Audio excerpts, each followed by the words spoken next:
ఏం లేదు, ఇది జనరల్గా మేము లాస్ట్ టైము హాస్పిటల్ కానీ రైల్వే ఓవర్ బ్రిడ్జెస్ కానీ కొన్ని ఇష్యూస్ అన్నీ రివ్యూ చేసాం.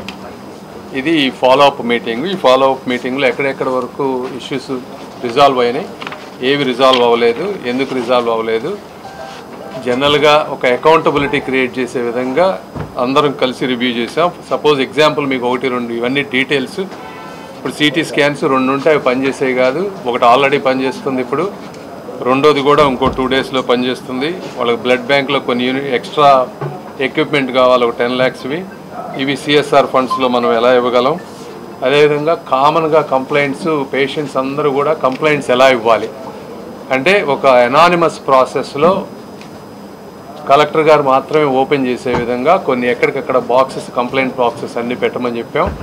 అదేవిధంగా హాస్పిటల్స్లో కూడా డాక్టర్స్ కానీ డ్యూటీ నర్సెస్ కానీ ఆ వార్డుకు సంబంధించిన వాళ్ళు ఉండవలసిన టైమింగ్స్ అవన్నీ పెడితే పేషెంట్స్కి కూడా అర్థమవుతుంది ఎవరెవరు ఉండాలి, ఎంతెంత టైం ఉండాలి అనేది.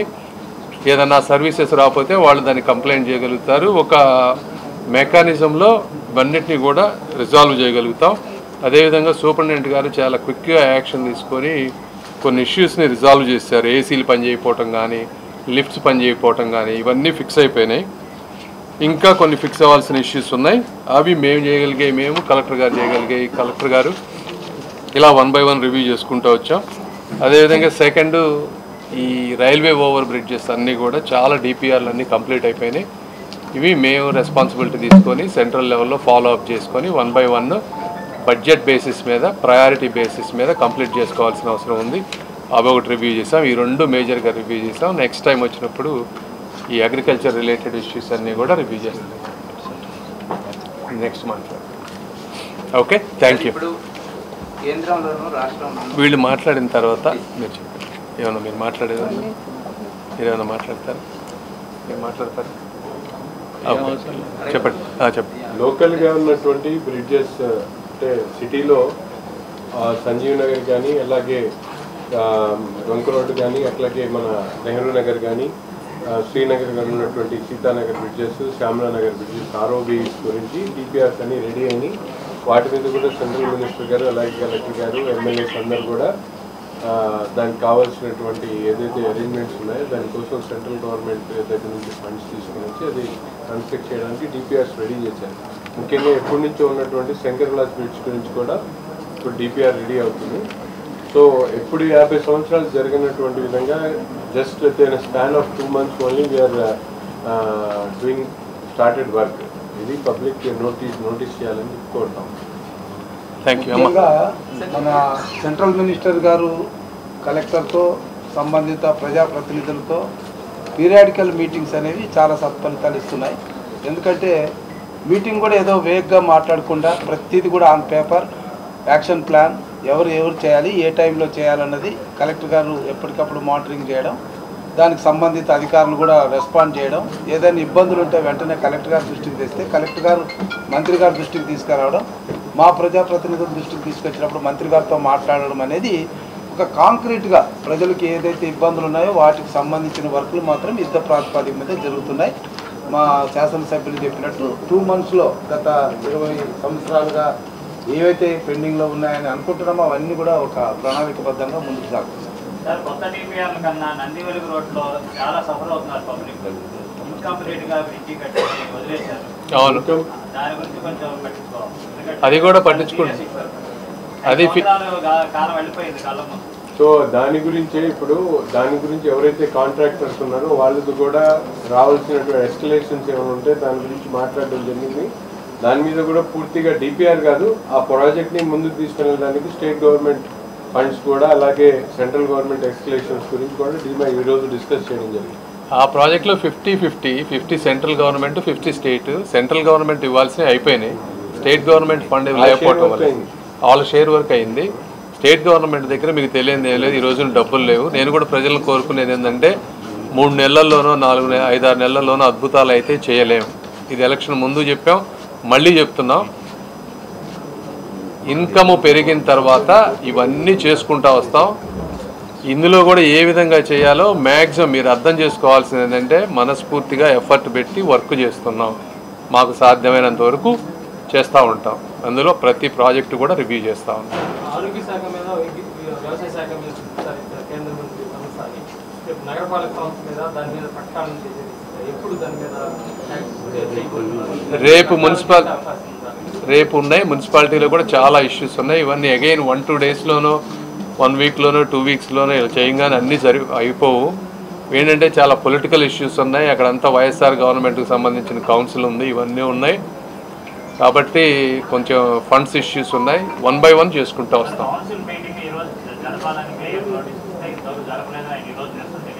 ఇక అన్ని పాలిటిక్స్ మాట్లాడటానికి రాలేదమ్మా మేము. వినండి ఇక్కడ సాధ్యమైనంత వరకు అందరినీ కోఆర్డినేట్ చేసుకొని అందరినీ ఇన్వాల్వ్ చేసుకొని ఇప్పుడు ఉన్నటువంటి రీసోర్సెస్ని ఉపయోగించుకొని ఎంతవరకు పేదవాళ్ళకి మంచి చేయగలమో అనే ఉద్దేశంతో మేము చేస్తున్నది. ఇందులో కానీ టైము రాజకీయాలు మాట్లాడుకొని మీకు నాకు వాళ్ళకి అందరికీ టైం వేస్ట్. Thank you. చెప్పండి. కేంద్రంలోనూ రాష్ట్రంలోనూ ఫస్ట్ బడ్జెట్ పెట్టబోతున్నారు. 22 నుంచి 2 చోట్ల కమెంట్స్ అవుతున్నాయి. రాష్ట్రం నుంచి ఎక్స్పెక్టేషన్స్ కూడా చాలా ఎక్కువ ఉన్నాయి. ఎందుకంటే ఎన్డీఏ భాగస్వామ్యం 1 monthలో జరిగిపోతాయి అని నేను ఎక్స్పెక్టేషన్స్ అయితే ఉన్నాయి. కేంద్రం నుంచి ఈ బడ్జెట్లో ఎలాంటి సహకారం ఈ రాష్ట్రానికి అందొచ్చు అని మీరు అనుకుంటున్నారు? ఎందుకంటే సీఎం గారు వచ్చి అక్కడ అమిత్ షా గారిని మిగతా వాళ్ళని కూడా రిక్వెస్ట్ చేశారు సర్టన్ ప్రాజెక్ట్స్ స్పెసిఫిక్గా ఆయన రిక్వెస్ట్. సో వాటి మీద ఎలా ఉండబోతుందని మీ అంచనా చెప్తారు? ఇందులో 2-3 ఆస్పెక్ట్స్ ఉంటాయి. డెఫినెట్గా మన రిక్వైర్మెంట్స్ అనేది ఒకటి. రెండోది వాళ్ళ ఎబిలిటీ టు డూ ఇట్ అనేది ఏ కాన్స్ట్రక్ట్ ఏ స్ట్రక్చర్లో చేయగలుగుతారు అనేది. ఇప్పుడు ఎవరికైనా కూడా సెంట్రల్ గవర్నమెంట్లో ఒక ప్రాజెక్టు బేసిస్ మీద అయితే చాలా ఈజీగా ఉంటుంది. ఎందుకంటే దానికి ఒక స్ట్రక్చర్ ఉంటుంది. ఇప్పుడు రైల్వే బడ్జెట్ ఉందనుకోండి, రైల్వే బడ్జెట్లో ఏం ప్రాజెక్టులు ఎట్లా అనేది ఒక స్టేటు అడిగే దాని బేసిస్ మీద మిగిలిన స్టేట్స్ ఇబ్బంది పడేటువంటి అవకాశం ఉంటుంది.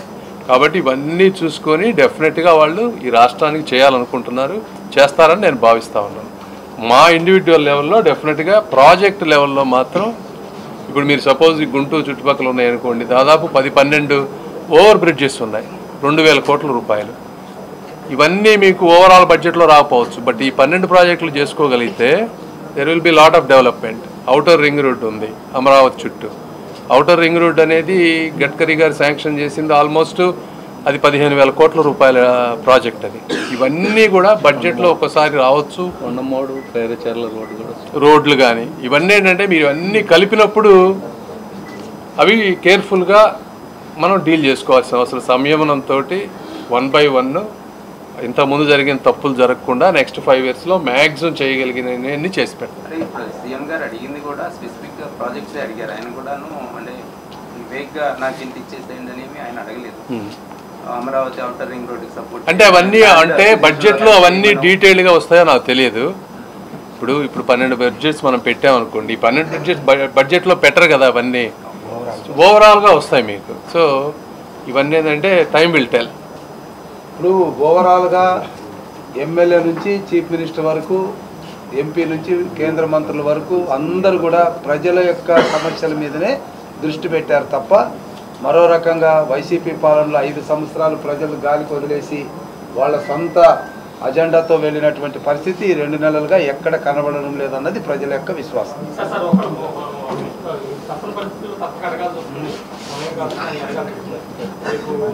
ఆల్రెడీ మాజీ సీఎం జగన్మోహన్ రెడ్డి ఎంపీ తోటి రాష్ట్రంలో శాంతి భద్రతలు క్షీణించాయి, ఢిల్లీలో ధర్నా చేస్తానంటాడు. ఏమంటారు?